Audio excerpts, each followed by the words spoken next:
Greetings, mighty companions. Anna Kujawa here, and this is Practical and Healing Applications of A Course in Miracles.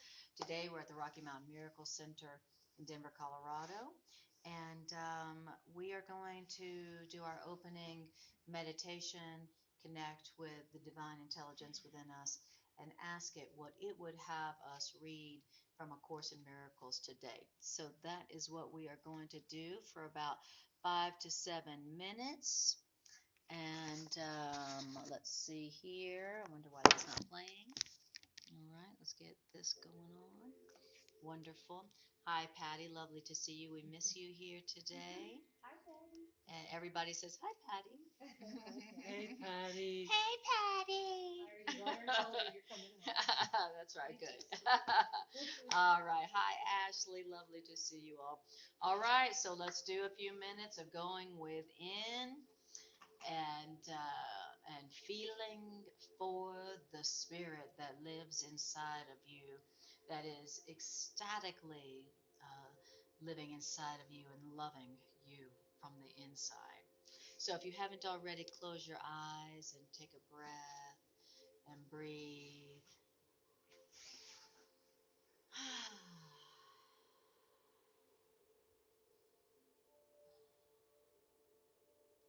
This is our time to step out of the world for a few moments and come back home to the heaven of eternity within us, where we are what we are, spirits, only spirit, deathless, timeless, free, free forever, at peace forever, drawing our awareness inward to that stately calm within, where our true identity lives, where our true identity lives, complete, no lack, no loss. So for just a few moments, we rest in the heaven within and just be what we are as eternal spirits, free from all limitation, unconditionally happy.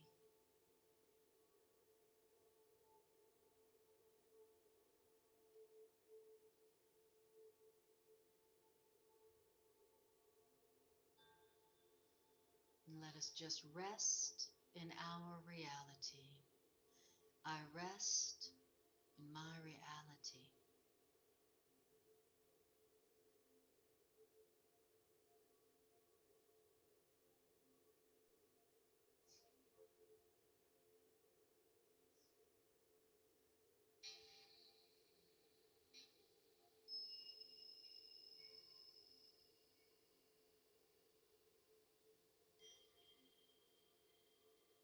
Feeling within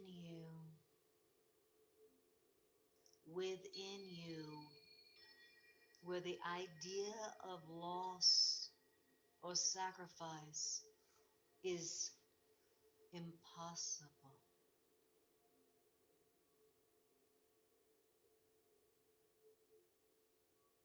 Within you, you know that you are complete. You can't lose anything. You have it all. You are it all.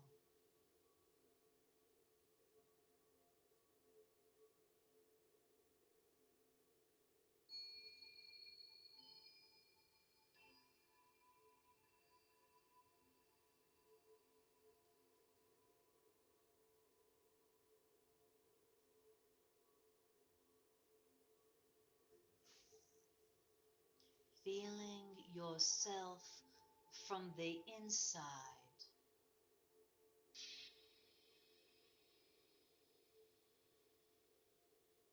Loving yourself from the inside out.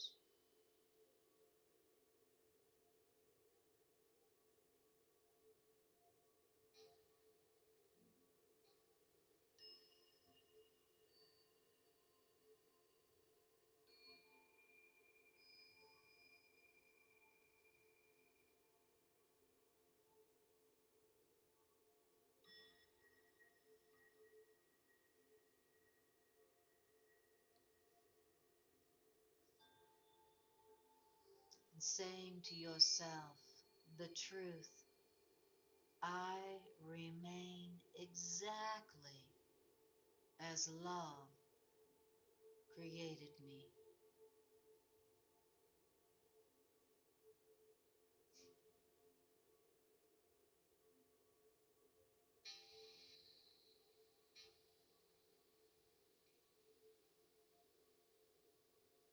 I am as love created me.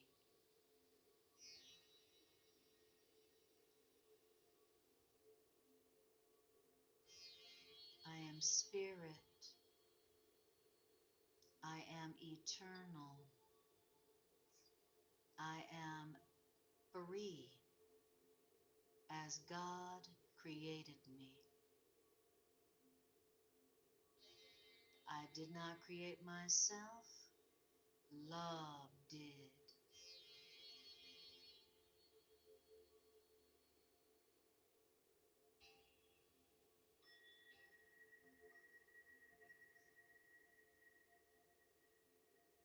And let's ask our Creator what we are. Let's stop asking ourselves what we are. Let's ask our source what we are. Love, how did you create me?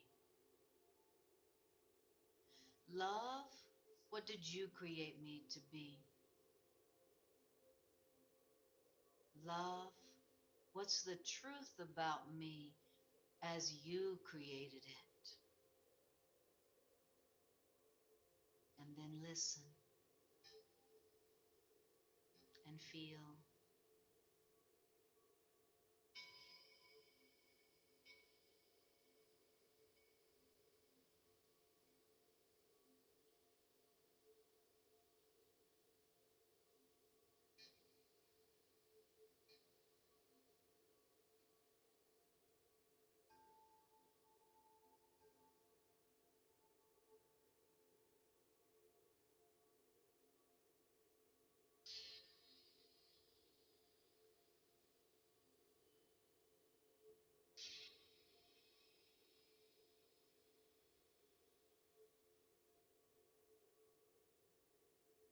And love,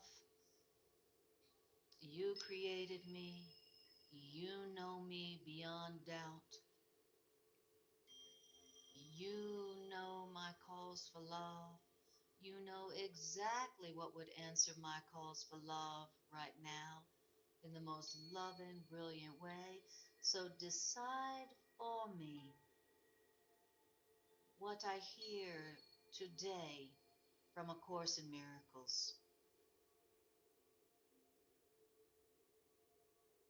And thank you. I trust your love. I trust your love for me.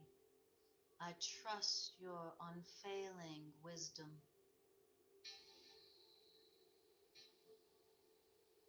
I trust your answers for me.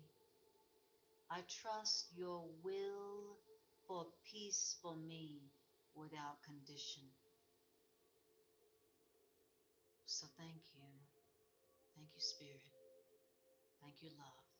Thank you, God.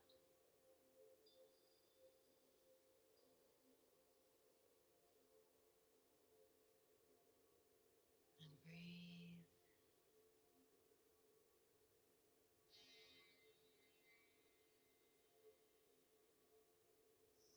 Beautiful. And to that we say, Amen. And thank you, God. All right. Yes, What's the music? it is It's really interesting. It's nice. Tibetan healing sounds. Okay. Pure sounds attract positive energy. Remove all negative energy. Okay. Boy, that worked. I liked it. It's different. I'm telling you, a combination of truth with the binaural beats. Woo! Nice combo. I love it. I love it how spirit has all kinds of aids and devices. You know, when your will is peace and healing, that spirit gives. You know, spirit turns everything into the most amazing healing device. You know, That would make good massage music. Wouldn't it? absolutely. Yeah. Just go to YouTube and put in binaural beats, and then there's just thousands of them, and they're pretty, yeah. Hi guys. Hi Bridget. Hi Irene. Bridget says computer issue. Okay. Yes, I understand. I know that it's one of my ego's favorite defenses against truth. It's computer issues. So we're going to now do the random number generator to see what spirit is going to choose for us tonight. What is it going to be? All right. And does anybody have a book? Greg, would you look at her book and Yeah, do or you wanna have a do or table of you wanna do contents? it blue or the Anna You know what? Let's do, since everybody has the blue covered edition, we'll do the blue covered edition today. Okay, so we're going to be in the blue covered edition. Here we go. 26. All right. So how many sections are in chapter 26? 10. 10. Okay. Wonderful. The transition. And 10. So it's 10, 10. Interesting number there.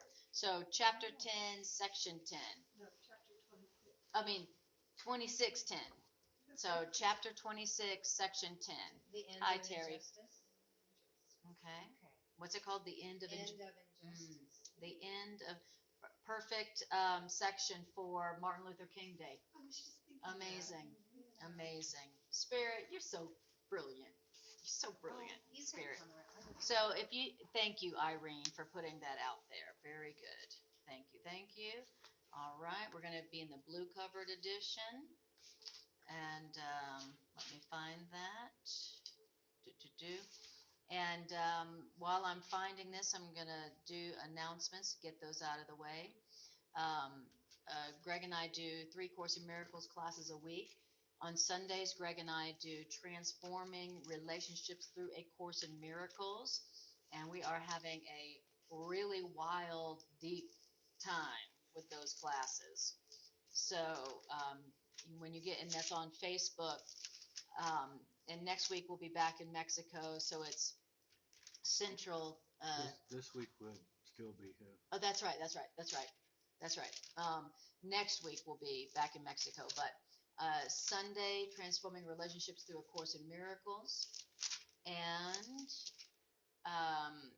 then on Mondays, practical and healing applications of A Course in Miracles, like today. On Tuesdays, Greg does his Course in Miracles class. And if you want to see more of these Course in Miracles classes in an easy, more organized way, you can go to my YouTube channel, Anna Kujawa. It's much easier to find those classes than looking on my Facebook page. But that is available. And don't forget to check out my website, annakujawa.com, to learn about my holistic healing practice called Miracle Psychotherapeutics. All right, that is the announcements. So we already did it. So here we go. So chapter 26, section 10, the end of injustice. Perfect class for Martin Luther King Day, which is what is today. Terry goes, "Ooh, you're in Denver." Yeah, we're in Denver. All right. Here we go. The end of injustice. The end of injustice. All right. Here's to you, Martin Luther King. Okay. All right. Here we go. What then remains to be undone for you to realize their presence? And their presence is capitalized. The T and the P are both capitalized. And their presence refers to uh, uh, God's angels. The last section, it goes, around you angels hover lovingly.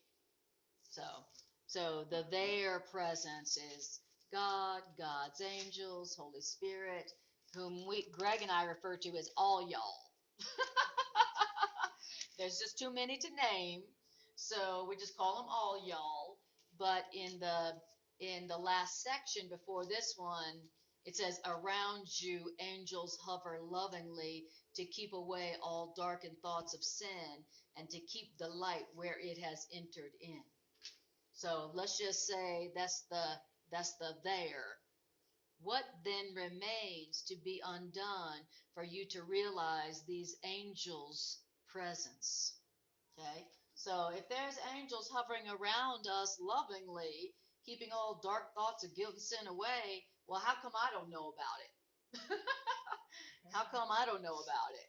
Well, because there's something that needs to be undone for you to realize their presence. Okay. That's one of the things when I study people's near-death experience stories. And that's one thing that's common to many, many, many of their stories is that when they leave their body, they see that there's angels hovering around every person, that every person has these loving, helping beings around them. Okay? So if that's true, why don't we know about it? Because there's something else that needs to be undone before we are aware of the presence of the angels that are hovering around us lovingly. Okay? So, all right, all y'all, we want to see you, and they're like, we want you to see us too. So here we're going to help you. He says, what then remains to be undone for you to realize their presence? Only this. You have a differential view of when attack is justified and when you think attack is unfair and not to be allowed. Oh, it always comes back to that, doesn't it? So what is keeping us, what needs to be undone with us so that we can see the presence of the angels that are hovering around us lovingly? Once again, we still think that sometimes attack is justified and sometimes it's not. Okay? Right. When someone else is attacking me, totally unjustified. And when I'm attacking, totally justified. Well, that's what's keeping me from being aware of the presence of the angels that are hovering lovingly about me. Wow. You see where it's going here? Hi, Tricia. Lovely to see you. Hi, Carolina. And hi, Jen. Beautiful. Okay, here we go. It says, and when you perceive attack as unfair, you think that a response of anger now is fair. When you perceive attack as unfair, now you think that a response of attack is fair. I still think attack is fair. Sometimes. Okay. Then it says, and so you see what is the same attack as different. Okay, I have a differential view of when attack is justified and when it's not. I still see this attack is different than that attack. My attack is different than your attack, is different than their attack, is different than that attack. That's not an attack, but that is an attack. And my attack's fair. Okay. Your attack isn't fair, so now my attack is fair. You see where it's going now with attack. Now, it says this confusion isn't limited. If you're confused on any level around the whole thing of when attack is fair, you're going to be totally confused about it. If this confusion about when attack is fair and when it's not, when this confusion occurs, if it occurs at all, this confusion around attack will be total, and attack's presence and this confusion's presence in whatever form will hide all y'all's presence. So that's what it's saying. As long as we're confused about when attack is fair and when it's not, when it's justified and when it's not, then what? Then the presence of all the angels that are hovering around us lovingly will be unknown to us. Dang. So that's why when we are tempted to attack, even when we think it's justified, we want to ask ourselves, is this attack worth not being aware and perceiving all the angels that are hovering around me lovingly, trying to help me be happy and safe and abundant? You know, that workbook lesson is going to be our greatest protection device, even better than crystals, even better than obsidian. The best protection device from your own temptation to attack is to say, I will not trade my miracles for this grievance. I will not trade my helper's help for this attack. You can either have your helper's help, or you can have this attack, this grievance. Okay? And all you got to do is, ask yourself that question. Is this grievance, is this attack, no matter how justified it seems to be, worth giving up and not knowing all the help that's being offered me, all the protection, all the love, all the gifts that's being offered me, all the guidance? All you got to do is ask yourself that one question. And then you'll be like, well, obviously not. I mean, come on. Then it should be obvious. Yes. Then once you ask that question, then the answer is obvious. You probably have to keep remembering to Yeah. keep asking it. You can't do. Just say it. That's every right. other day. That's right. Okay, because you forget. That's You why get that attacked. exactly. That's why that workbook lesson. Let me not trade miracles for grievances again today, has you saying it over and over 5 times an hour. Anytime an attack thought tempts you, and it always tempts you with, well, this one's justified, but this one's not, but this one is. It's always tempting you, well, this one's justified. Greg and I went to a funeral this past week where one of Greg's best friend's daughters was murdered in the Lakewood Rampage right after Christmas. And let me tell you, there were a lot of people there, including us at some moment, who were thinking that attack in retaliation would be justified. So sometimes that temptation to see attack as justified is really tempting. It seems really justified. Was that the tattoo person? Yeah. The what? The tattoo? Yes, Because Lori, one of her good friends and clients, was Yep. there too. And Yeah. killed. Yeah. So, and so it seems what it's saying here is very radical.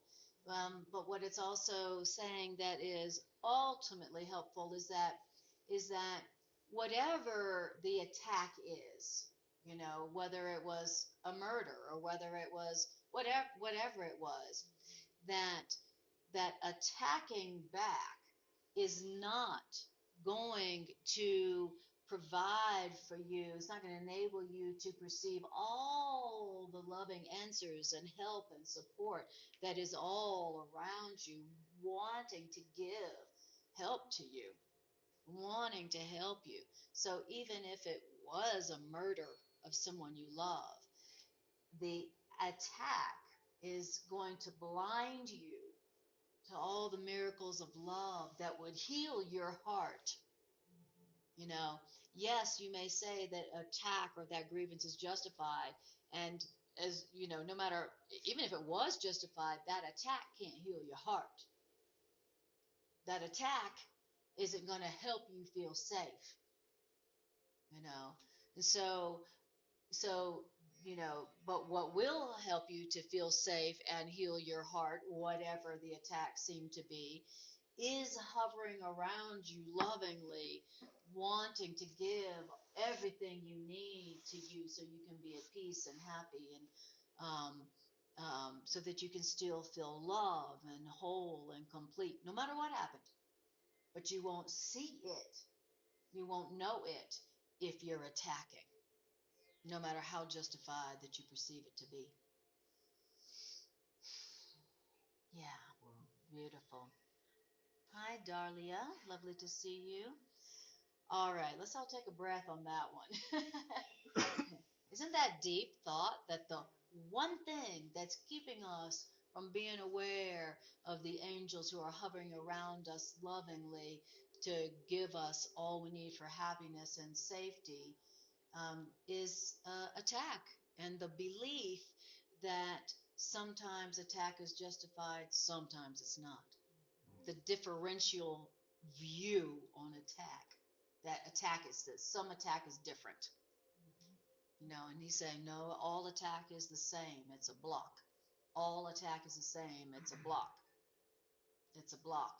It's like this, where you can't see the angels that are hovering around you lovingly, there to keep all dark thoughts of guilt and sin and pain away from you. Who knew? Who knew that was what was going on? So I just wanted to comment Yes. that this is actually hearkening back. I'm sure he's touched on this theme multiple times, but 20 chapters earlier at the beginning of chapter 6, you cannot be attacked. Attack has no justification, and you are responsible for what you believe. Thank you. Very good. That's it. That is in the section, Lessons. the message of the crucifixion.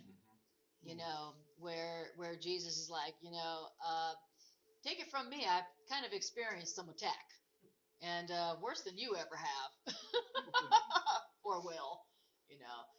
Take it from me. The truth about attack is that you can't be attacked. You can't be who you are. Can't be attacked. Yes, your body can be attacked and die, but you're not that. You are not your body. You're not a body. That's just what I was thinking. We're always thinking about the body. Yes, exactly. And nothing else. That's exactly right. Thank you for saying that. When it is reminding us that, about attack and how we perceive that we can attack, and some attack is different from other attack, it's referring to us as identifying with the body. Only the body can be attacked. And we are not our bodies. That's what it means when it says you can't be attacked. Now, what would you rather believe? That you are your body and can be attacked? Or that you're not a body and that you can't be attacked? Which one is likely to produce more peace of mind and a feeling of safety? B. A, B. Yeah, B. Good answer. You get a gold star, Julie. It's like, aside from, whether you believe that you are a spirit that can't be attacked, do you want to believe that when you could believe the truth that you're not a body and you can't be attacked? And when you really see it, you realize that is the only logical conclusion. The only logical conclusion is that who you are as a spirit cannot be attacked and killed if your spirit was created by God, who is eternal. So that's what A Course in Miracles is teaching, that we are as we were created by God, and our Creator, because our Creator is love, created us only like itself. So God, who is eternal and loving, since God's loving, would only create his creations like himself, loving and eternal, meaning can't be killed, can't be changed, certainly can't be changed by something that God didn't create. Okay. So let us take a stand today. I don't want attack. Attack doesn't keep me safe. Attack keeps me blind. Attack keeps me from seeing all the loving help and support and miracles and blessings that are being offered me all the time by the angels that are hovering around me always. And so let's take a stand and decide, I really, really want to remember that today. Beautiful. These angels that are hovering around us lovingly, these angels are known with clarity or not at all. You either see them or you don't. Confused perception will block knowledge. And it's not a question of the size of the confusion. It's not a question of how much your confusion interferes. Confusion's simple presence shuts the door to their presence. And confusion about when attack is justified and when it's not keeps the angel's presence there unknown. So it's like being pregnant. You can't be a little pregnant. You can't be a little confused about attack and when attack is justified and when it's not. You can't be a little confused about attack and be aware of their presence and all the gifts of peace and abundance and protection and safety that they are offering to us. Wow. That's a real big one because, oh boy, all day long, the ego's offering us exceptions to that whole thing about attack. All day long. All day long. As a matter of fact, that's all the ego thinks about all day long is attack. Attack. Whether it's the weather attack or money attack or another person attack or fear attack or anxiety attack or a panic attack, the ego is always feeding us. See, isn't attack? Don't you want attack? Attack is justified. Attack will keep you safe. It's not attack, it's just judgment. And it's not even judgment, it's just an opinion. No, it's not even that, it's just an observation. The ego's all day long offering us the temptation of attack. And it puts it in a nice box and puts a little bow on it and calls it justified. And interesting that this is on Martin Luther King Day, because what was he the teacher teaching us? That nonviolent protest, nonviolent demonstration. Why? Because love is the more powerful. That's what he was the teacher of. In my defenselessness, my safety lies.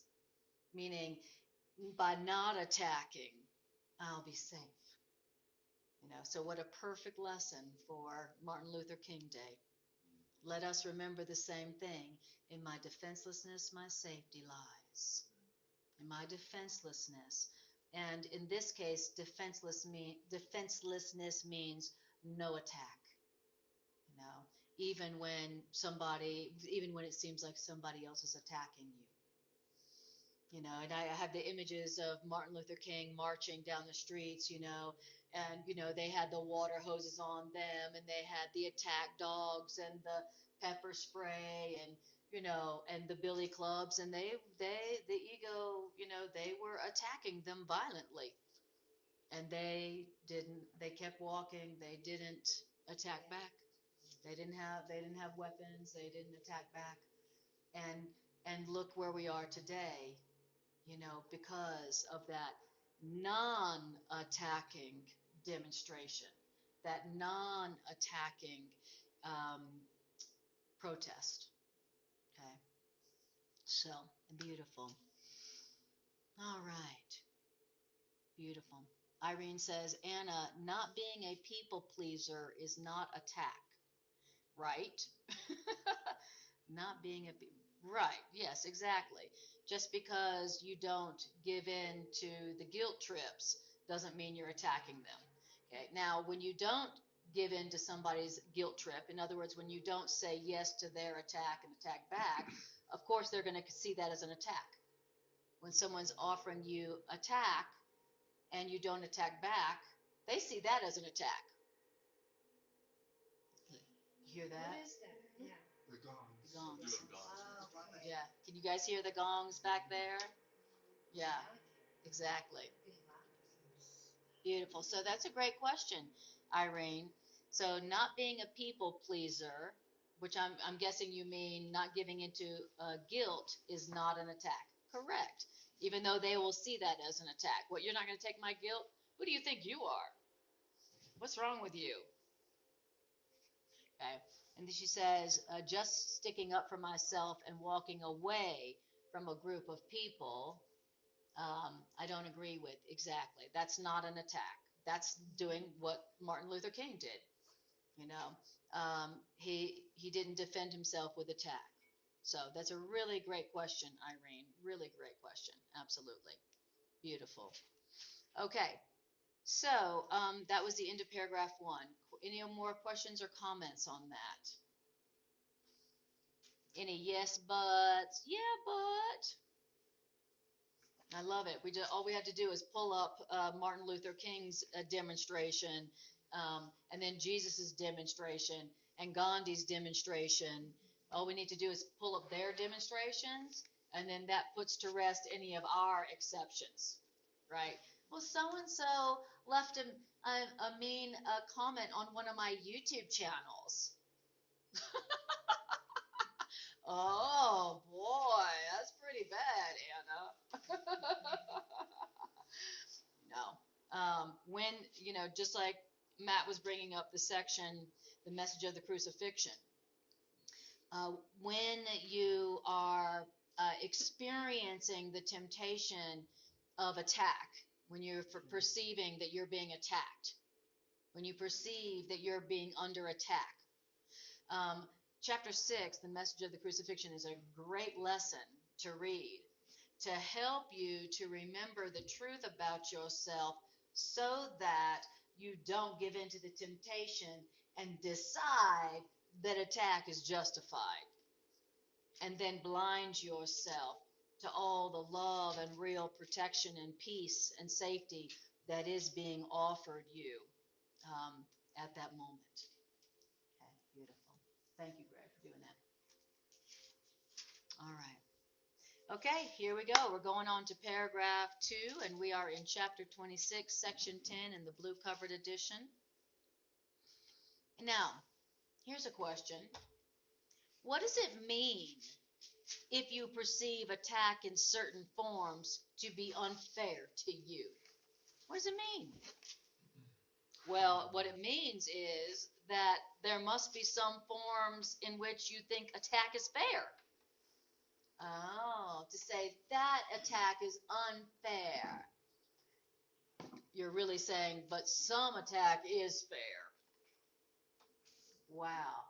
The truth is, all attack is unfair, whether it's you attacking them or them attacking you. Okay, so to say that's unfair is to say some is fair.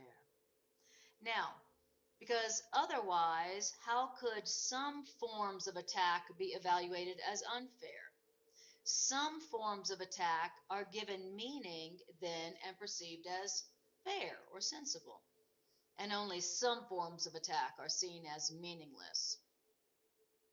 And this denies the fact that all attacks are senseless. What does senseless mean? Equally without a cause or consequence, which means cannot have effects of any kind. Wow. Thank you, Course in Miracles. Wow. And, to make this practical, anywhere where you're feeling unsupported, unsafe, feeling like you're lacking, feeling like you're weak, feeling inadequate, that's a place where you're not perceiving the angels that are hovering around you lovingly, offering you all their gifts of support and love and guidance and all that good stuff. The only reason that you could not be feeling supported and feeling abundant and feeling loved and feeling safe is if you don't perceive the presence of the loving angels around you who are offering you everything, every reason to be peaceful and happy. And the only reason you wouldn't be seeing that is because you've been given some attack. You've been attacking.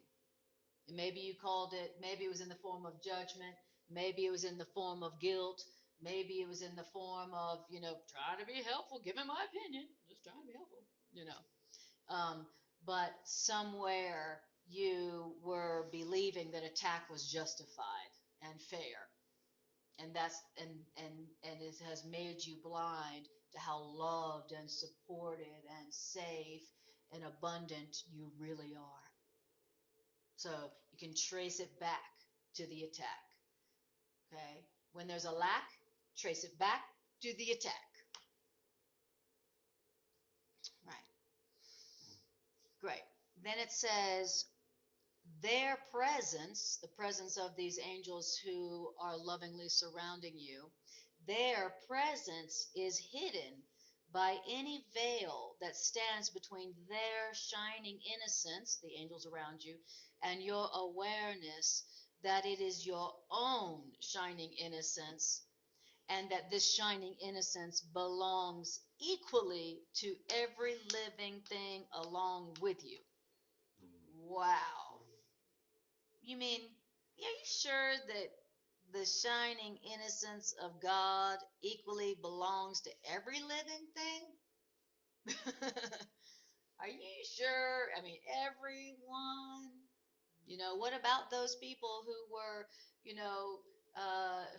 attacking Martin Luther King and his supporters when they were marching peacefully, nonviolently, and what about the people who were, holding the water cannons or shooting the gun or holding the dogs? What about them? Well, I guess that the shining innocence of love and God also equally belongs to them along with you. But they just don't know it. That's why they'd be holding that water cannon. That's why they would be attacking.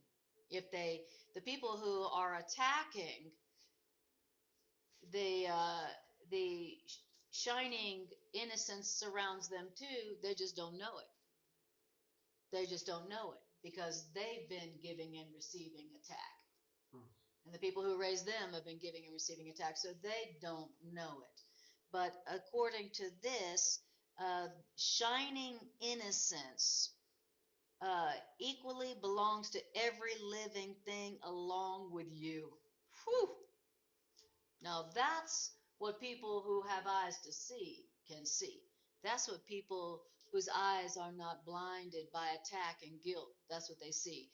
The shining innocence around every living thing.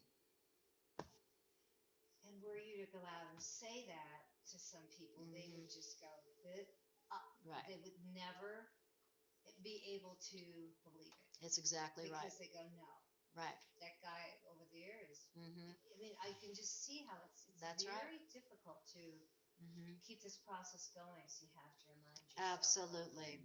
Right now we live in a whole world where the God of attack is worshipped, where attack is worshipped as God. The God of sickness. Right now we live in a world that practices the religion of the ego, the religion of attack. And so, and this world has been very blinded. And so now people who say the truth like this are called crazy at best, and at worst, like MLK and Jesus and Gandhi, are murdered. I mean, that's how insane our world really is. The people who say God is only love and love equally for everybody are murdered. Now, if that don't tell you just how insane our world is right now, I don't know what would. Carolyn Mace calls it the religion of the godless. Yes. Greg and I were reading the section last night called The Religion of the Ego. The religion of the ego, which really is the religion of attack. So, and no matter, even still, even though we live in a world right now that is so insane that they'll murder people who say that everybody's innocent and equal, still our attack is not justified. Still. And it's not justified because number one, it doesn't work, and number two, what attack presupposes can't happen. So, perfect lesson for MLK Day. Absolutely perfect. And what was the name of the section? Justice? No, The end of injustice. The end of injustice. And so, injustice is some people deserve attack and some people don't, And the truth, what real justice is that nobody deserves attack. And that nobody's identity and truth can be attacked.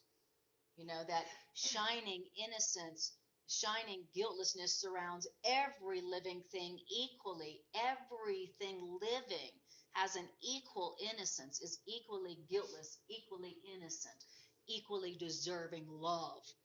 No exceptions, no conditions. That's the only justice. Justice is not revenge. That is not justice. And here in the world, we don't have a real justice system. We have a revenge retribution system. So we don't have a justice system. We have a retribution system. This is the only justice, real justice system. This is true justice that people like MLK and Gandhi and Jesus and countless others,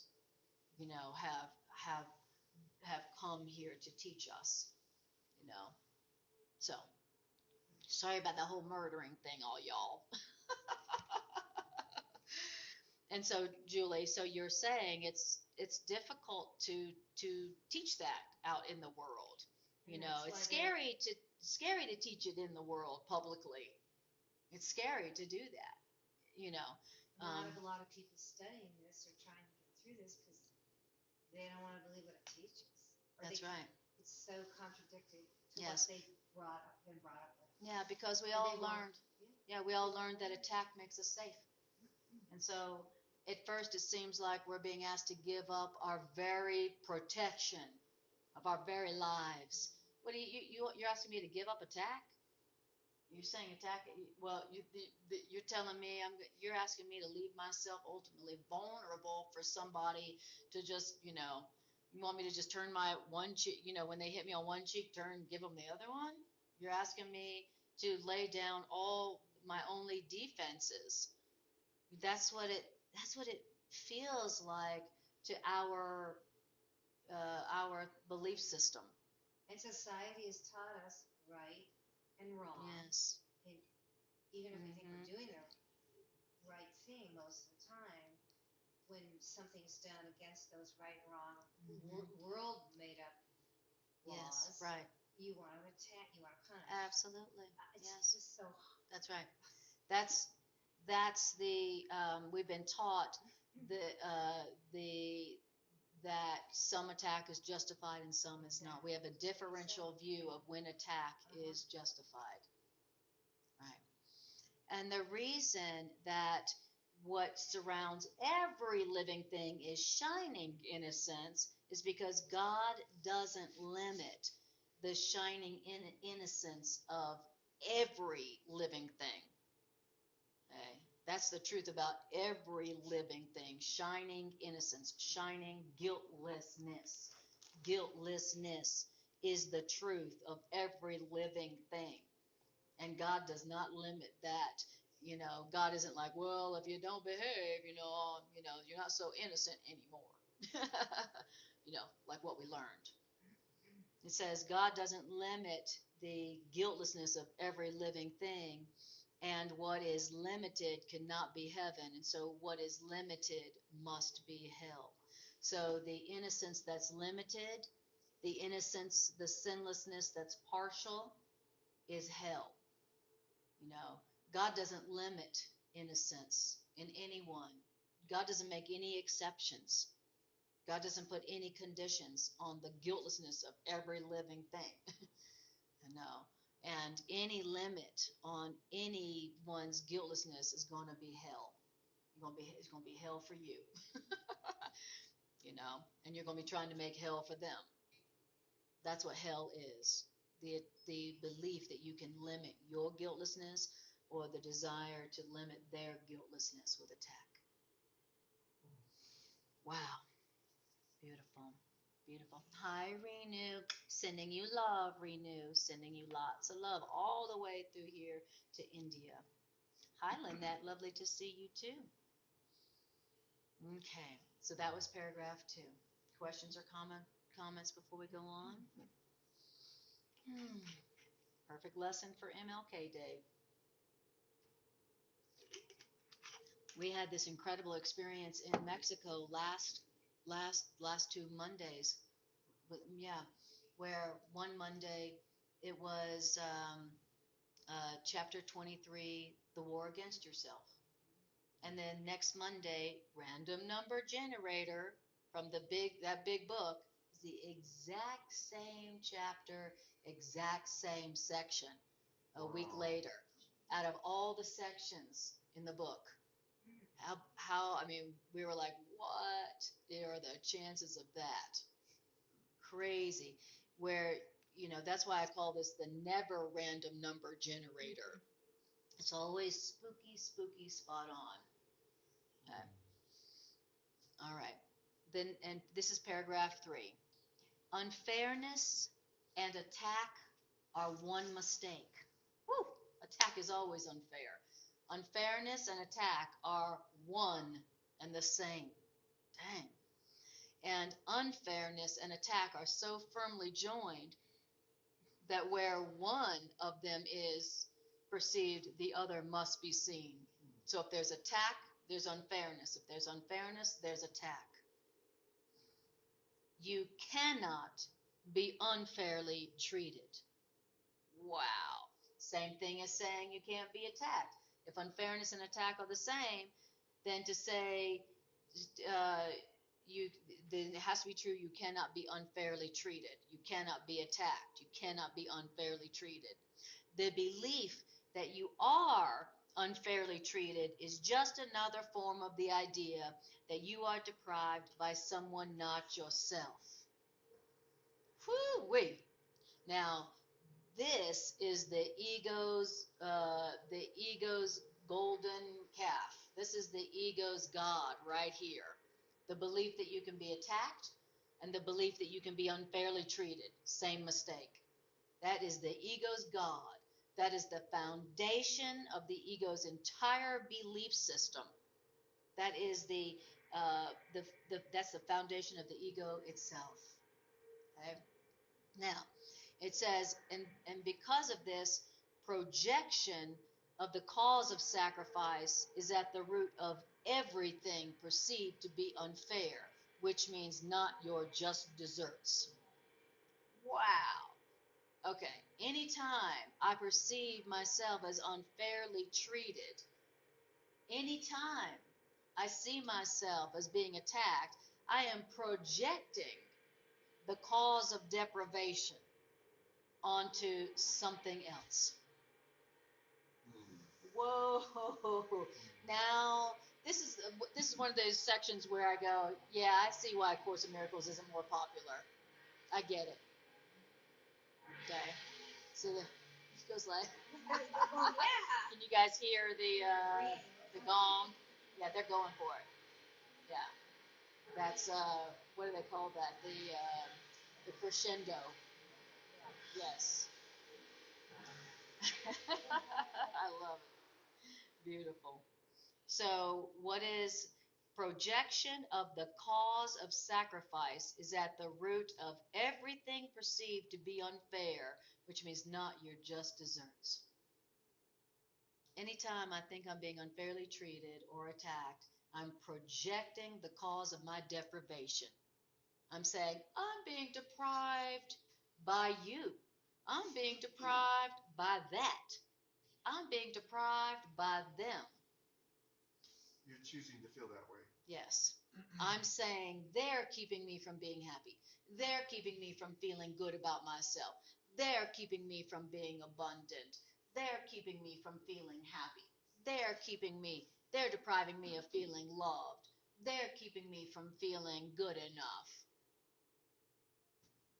Instead of taking responsibility. instead of taking Always responsibility. blaming someone else. Yes, exactly. Yeah.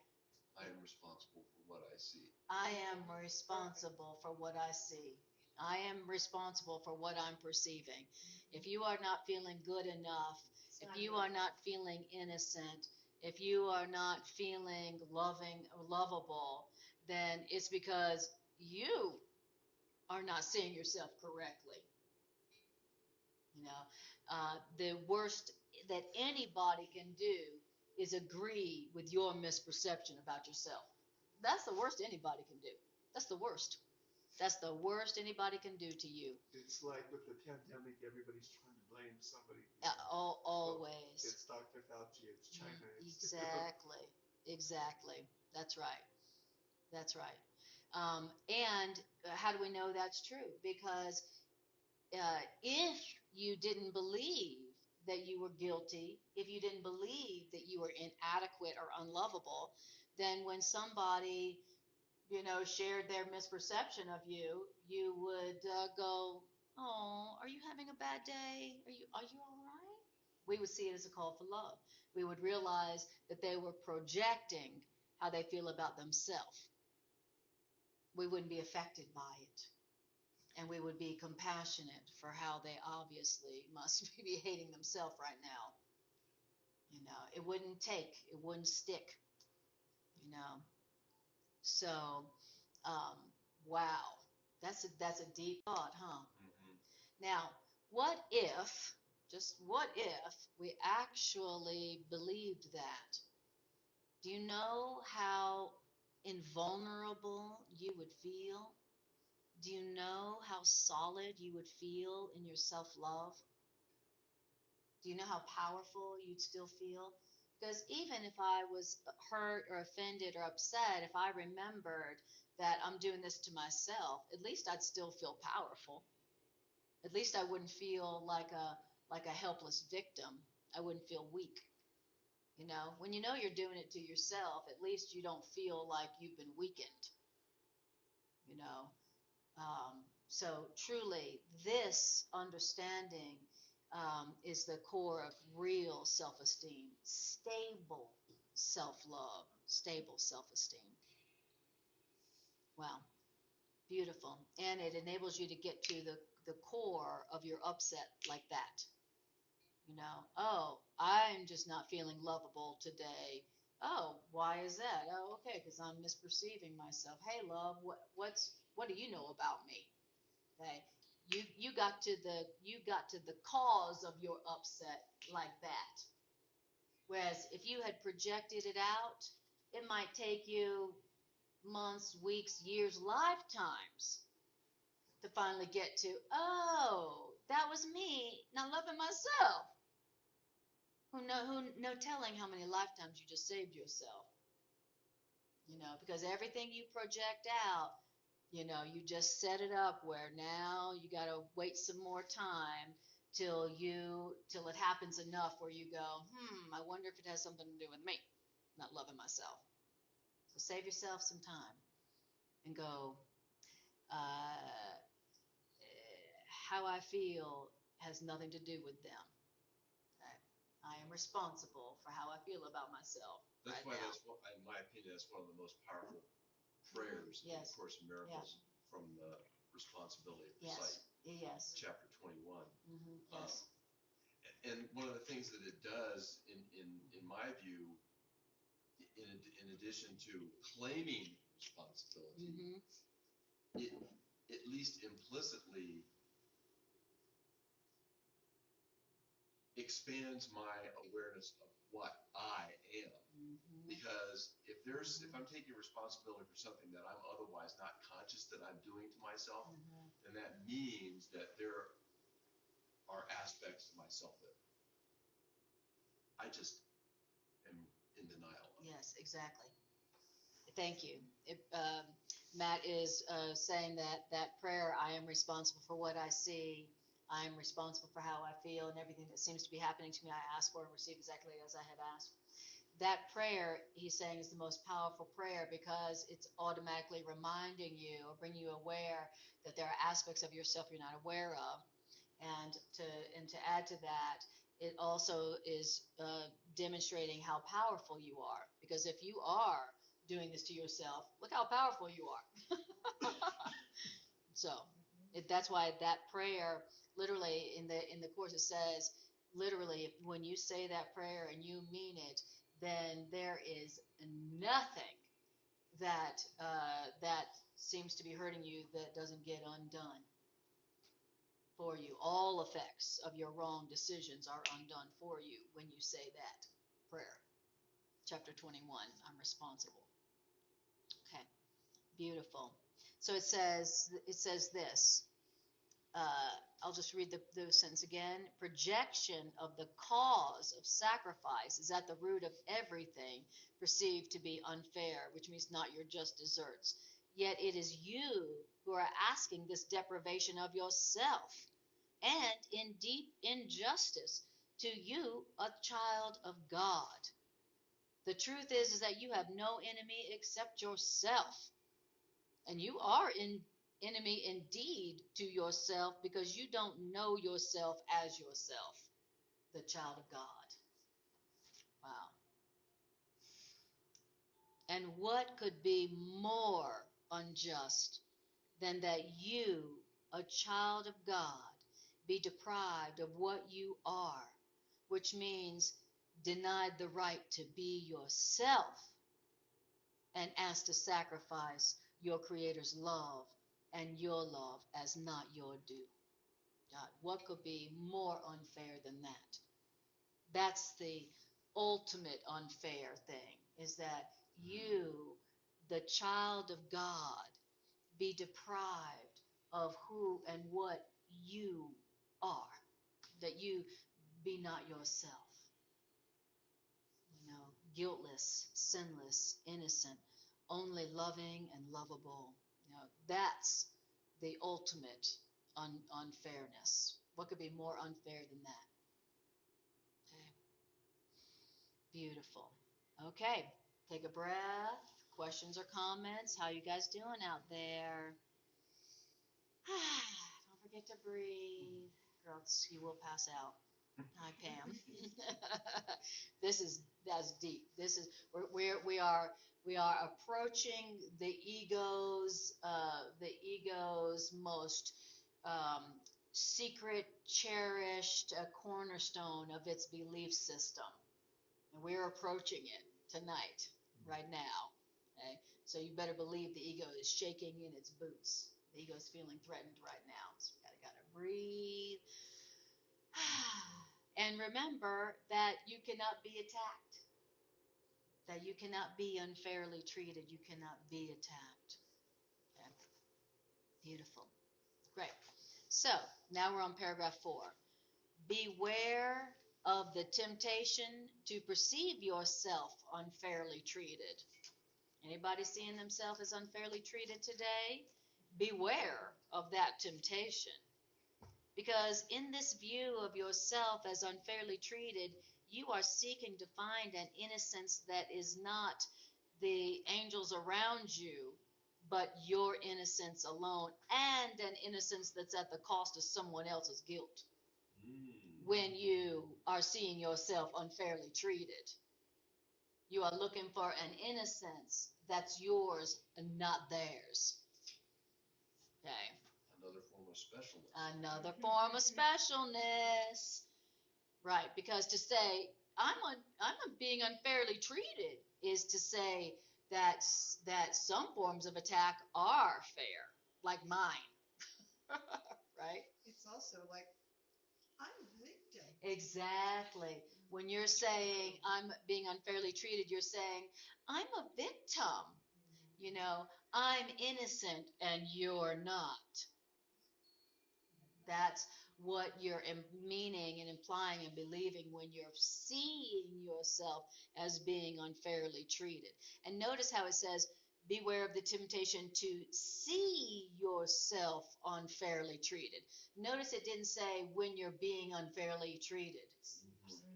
It says when you are perceiving yourself unfairly treated. Yeah, especially when you realize that all perception is projection. So now when you're perceiving yourself being unfairly treated, we're learning how to go, oh, I'm seeing this because this is what I think I have done and feel guilty about. I feel guilty that I've done that in the past. Whatever, of course, Miracle says, I see only the past. So whatever I'm perceiving is coming from my past, and so whatever it is I think I've done to somebody else in the past and feel guilty about because it wasn't loving, that is exactly what I'm going to be perceiving coming right at me. But when it comes at me, I'm going to be like, oh, how dare you? I would never do that, right?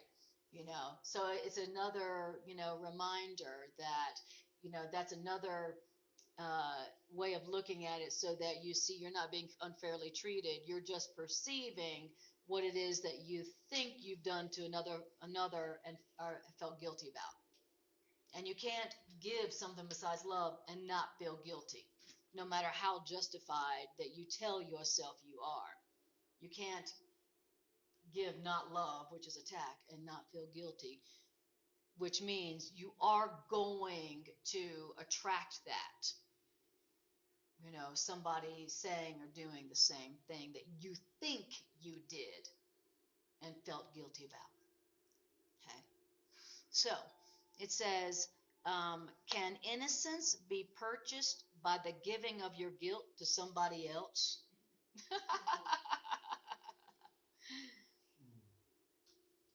And is it innocence that your attack on them is really attempting to get? I'm just trying to get my innocence by attacking them.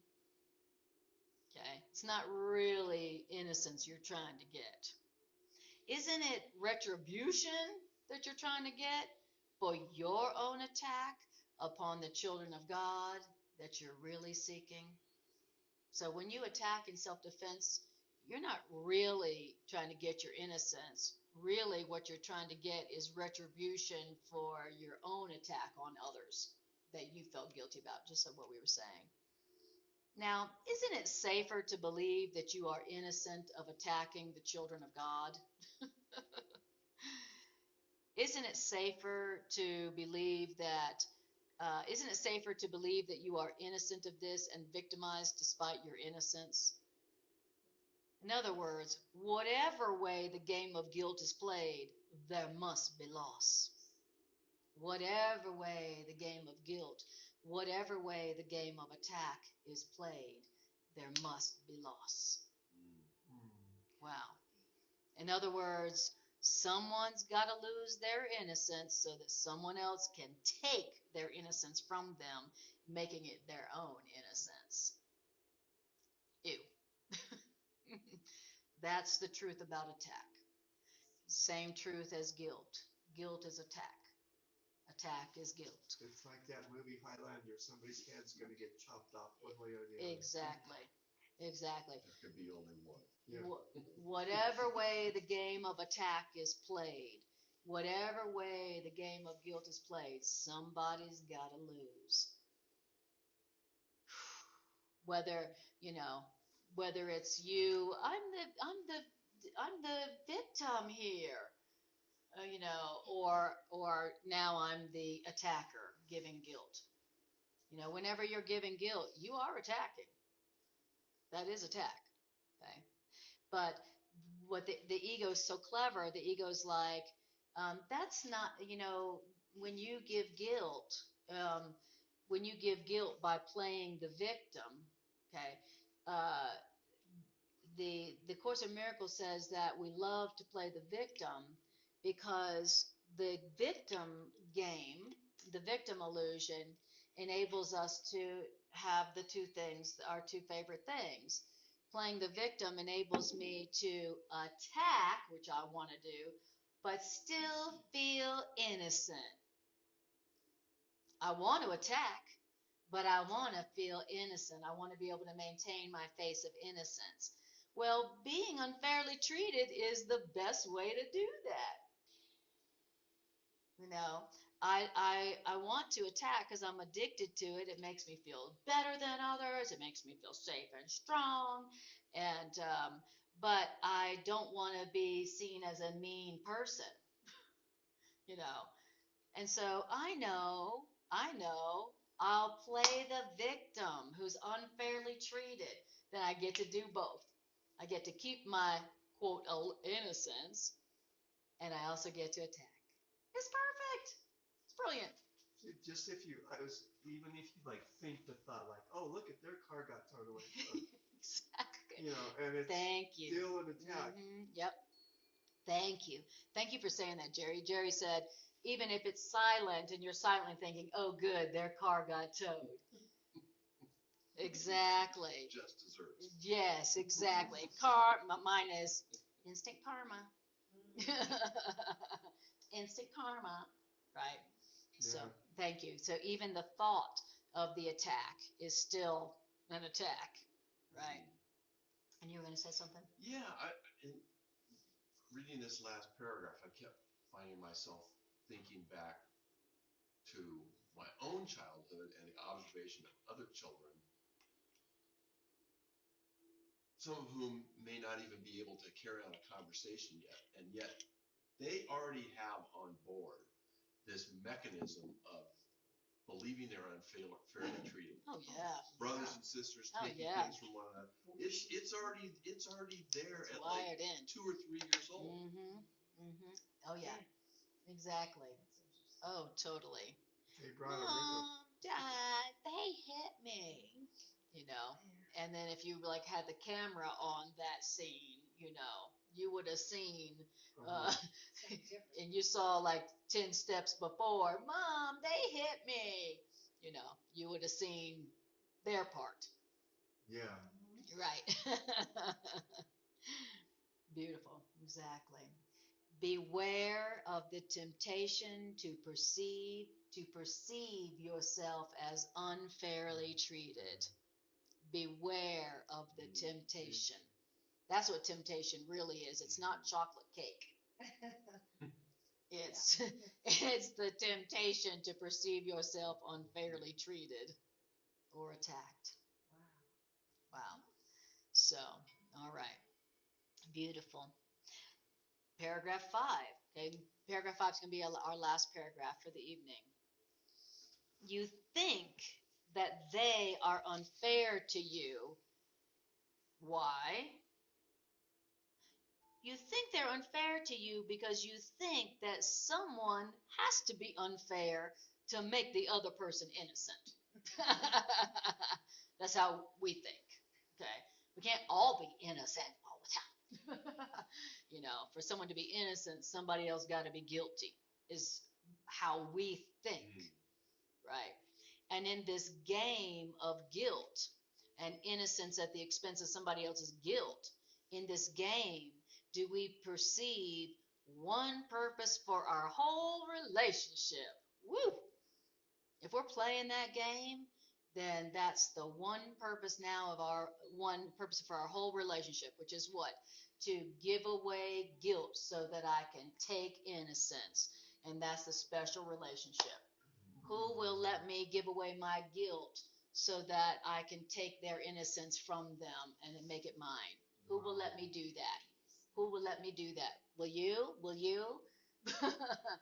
Will you? Okay. Oh, you will? Great. We're in love. All right. Or now we're going to be family members. Okay. He says, yeah, if when you're playing that game, that becomes the one whole purpose for your relationships. If you believe that you can only have innocence at the expense of someone else's guilt, then that's all you're ever going to be trying to do in your relationships. trying to get your innocence through their guilt. And so then you're attracted to the person who you think who you're like always offended by. I'm like, always offended by.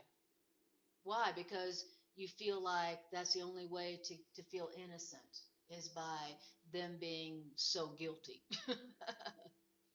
Whew. And that's the special relationship according to a Course in Relationship. Haven't gone to the family gatherings for years because that one person is going to be there and they don't want to be offended by it. Yes, exactly, exactly. But if you believe that your innocence comes from someone else's guilt, and you want to feel innocent, then who are you gonna find? Who are you gonna partner up with?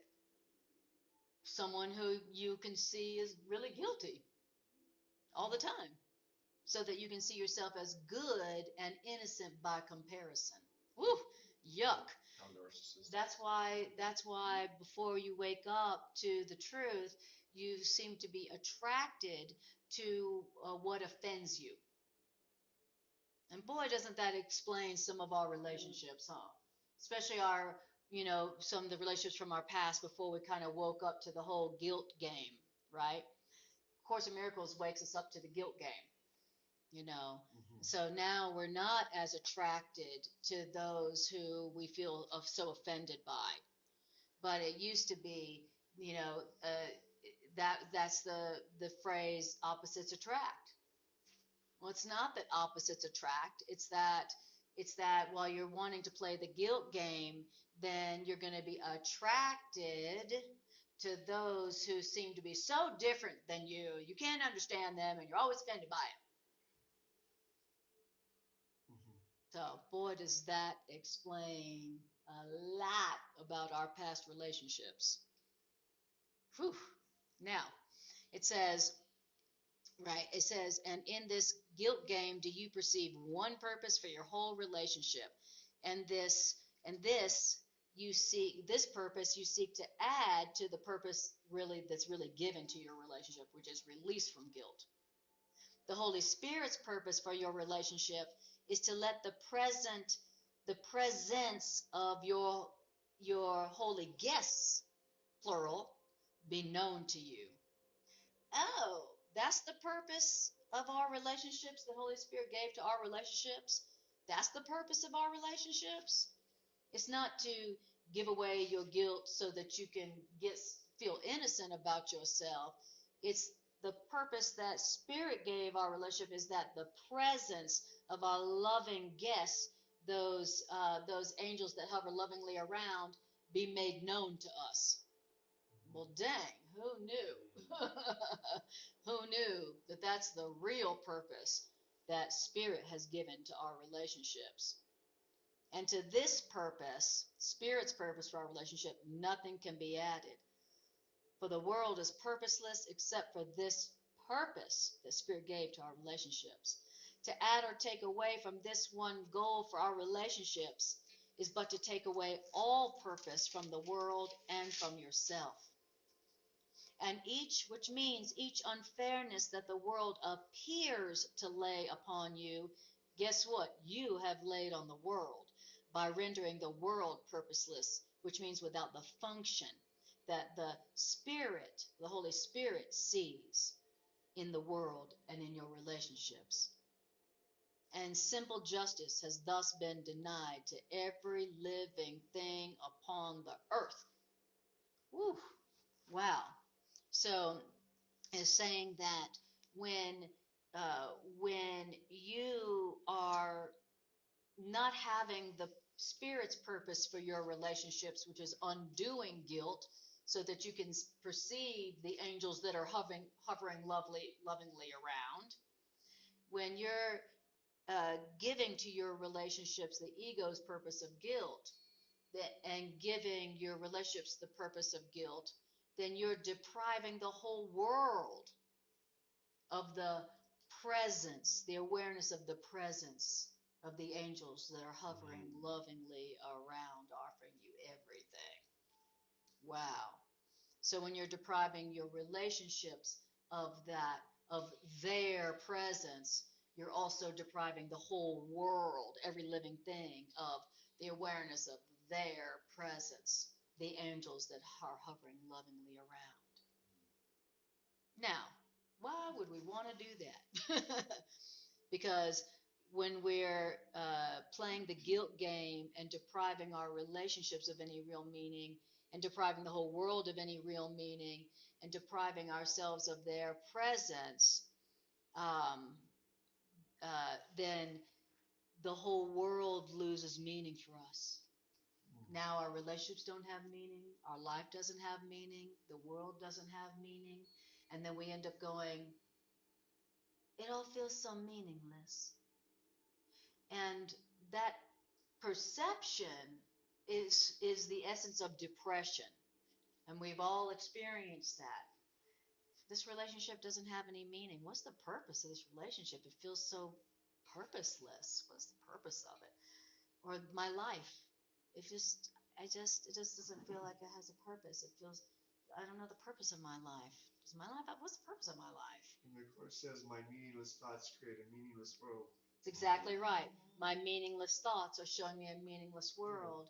And to have that perception of seeing yourself, your life, your relationships as purposeless and meaningless, it's very depressing.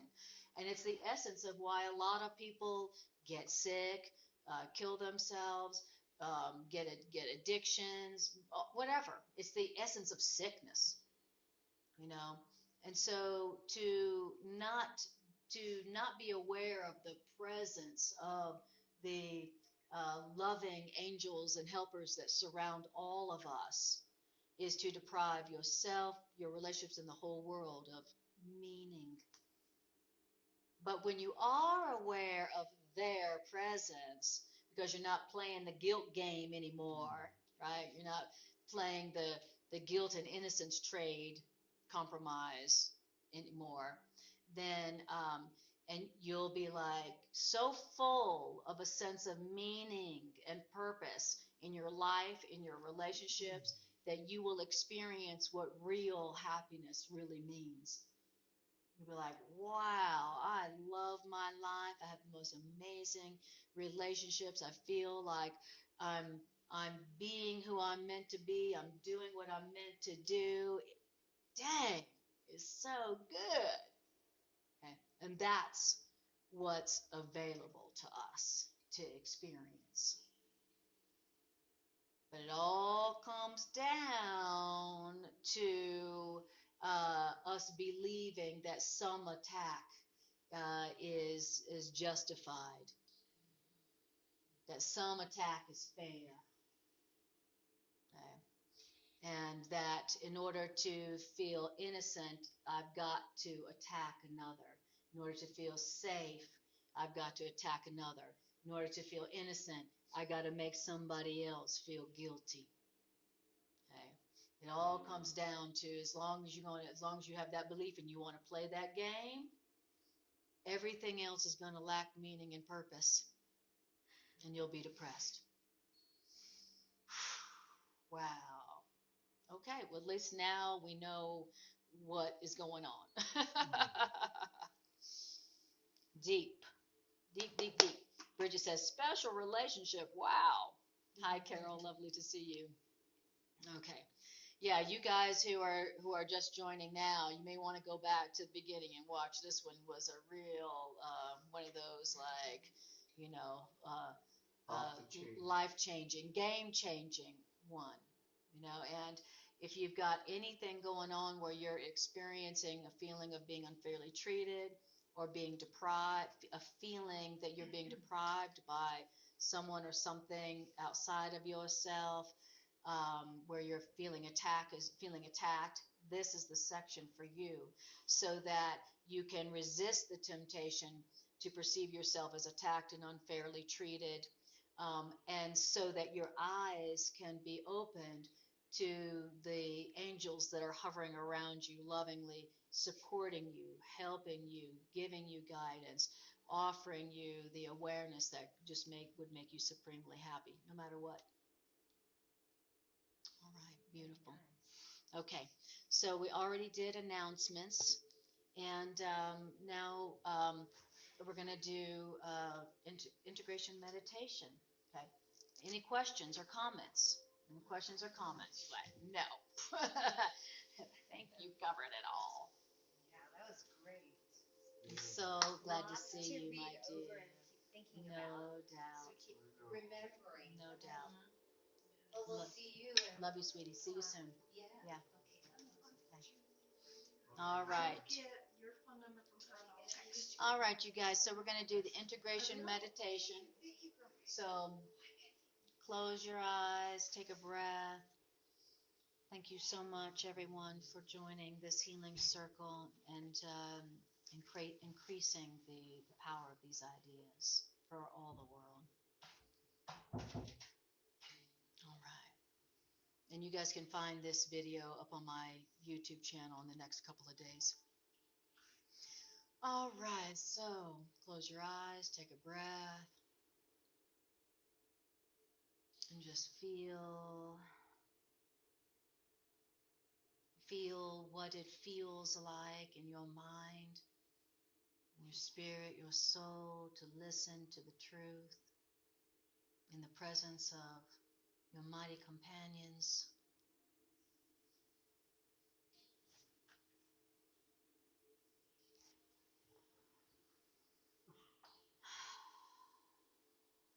Now I want you to bring to your awareness a situation or a relationship right now where you are feeling unfairly treated or attacked or deprived by someone or something outside of yourself.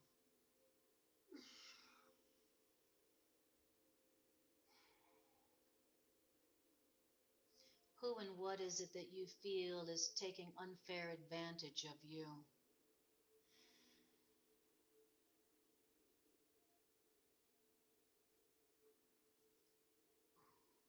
And take a breath.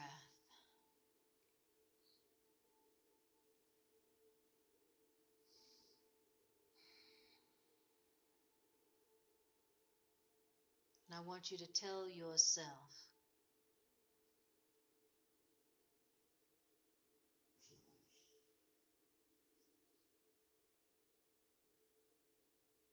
I want you to tell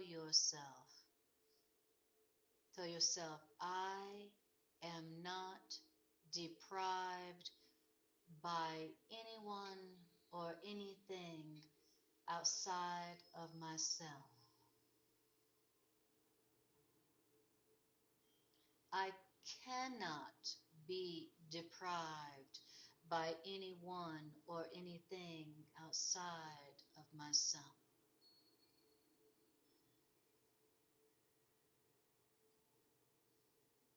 Tell yourself, I cannot be attacked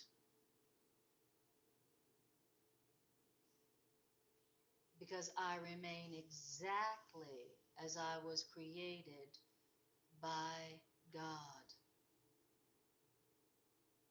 Complete, healed, and whole.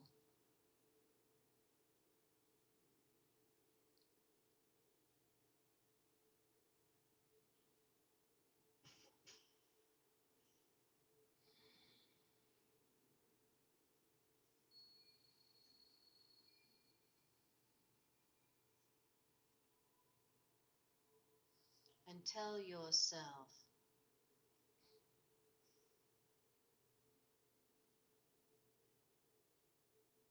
my attack in return is not fair.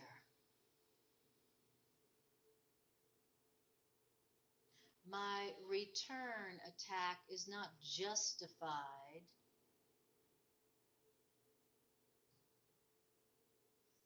It only makes for more deprivation in my perception.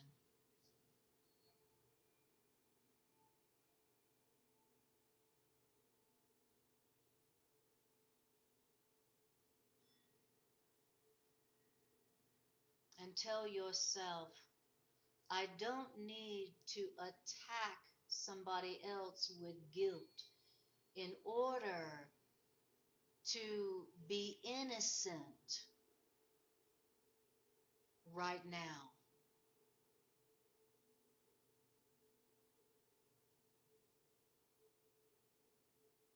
And tell yourself, my innocence does not come from their guilt.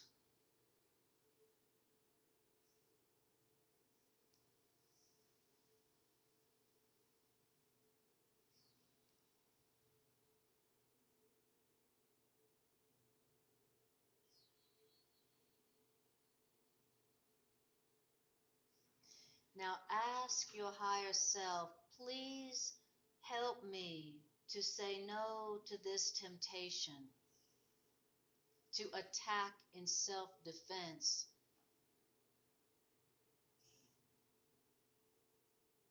Help me to say no to this temptation, to attack back. Because I can't attack back and still be aware of all the angels that are hovering around me lovingly, offering me, showing me that I have everything right now.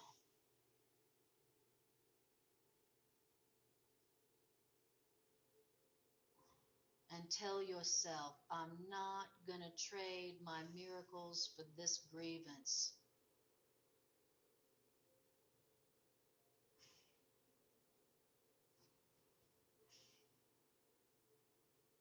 And tell yourself, I am responsible for what I see.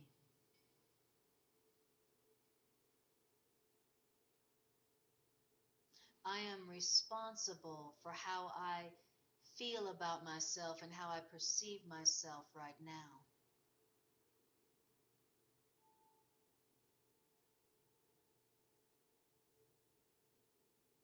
And everything that seems to happen to me, I asked for, whether I remember or not,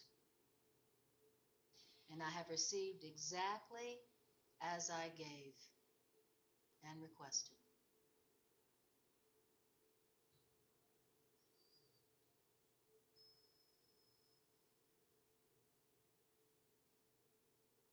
I am still strong.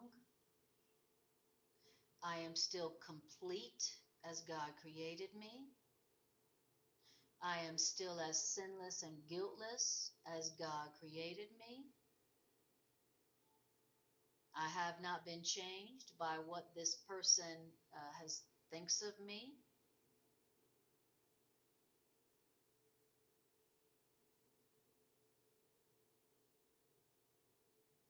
I do not need to give any guilt or attack away in order to feel completely guiltless and innocent right now.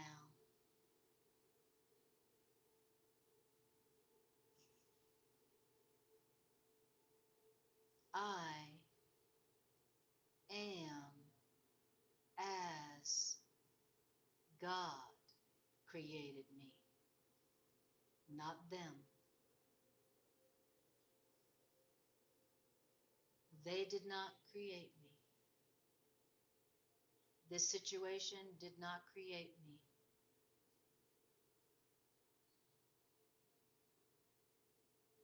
I cannot be changed by what they have done or thought or said.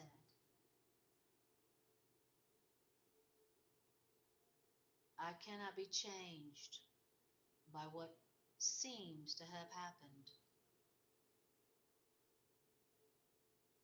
I am as God created me,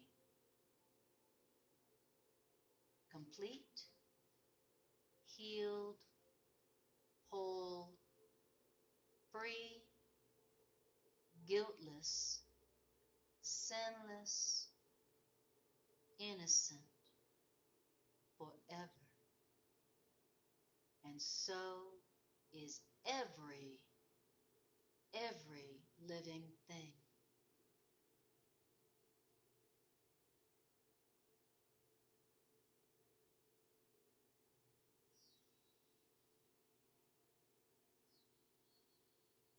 Thank you, God. Beautiful. Take a breath and breathe. Beautiful. I love it. All right, when you're ready, open your eyes and take a breath. Bring your awareness back. Hi, Carol. Thank you, Carol. Carol says, Mom in hospital. I'm sorry I missed most of it. Beautiful, beautiful. We're sending you love. We're remembering with you, Carol, that your mom cannot be attacked. She's still as whole and complete, healed as she was created by love. And we'll remember that truth about her with you and for you. Thank you for sharing that.